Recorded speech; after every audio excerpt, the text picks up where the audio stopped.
Square గా రాసుకోవచ్చు. 36 ఉన్నది 2 స్క్వేర్ ఇంటూ 3 స్క్వేర్ గా రాసుకోవచ్చు.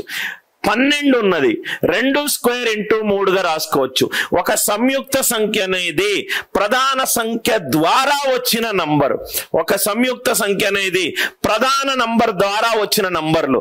అందుకే నేను ఓన్లీ ప్రైమ్ నంబర్స్ మాత్రమే తీసుకున్నాను. మళ్ళీ ఎక్స్ప్లెయిన్ చేస్తున్నాను. సపోజ్ గా 36 తీసుకుంటున్నా.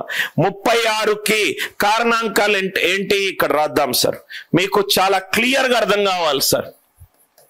1 2 3 4 6 9 12 18 36 ఇవన్నీ కూడా 1 2 3 4 6 9 12 18 36 ఇవన్నీ కూడా 36ని డివైడ్ చేసే నంబర్లు.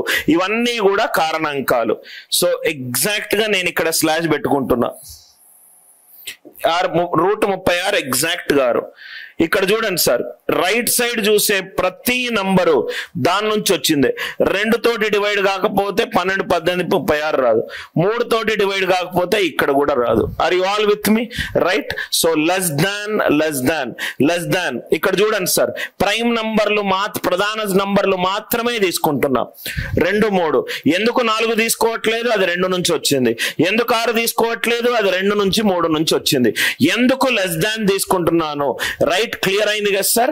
ఇది గనక నాన్ పర్ఫెక్ట్ స్క్వేర్ అవుతే లెస్ దాన్ తీసుకుంటాం. కరెక్ట్ గా 36 పర్ఫెక్ట్ స్క్వేర్ అవుతే ఈక్వలెంట్ టు కూడా తీసుకుంటాం.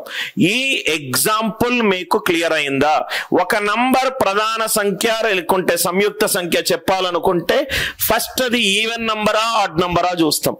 2 కంటే ఎక్కువ ఉండి ఈవెన్ నంబర్ ఉంటే అది ప్రధాన సంఖ్య కాదు.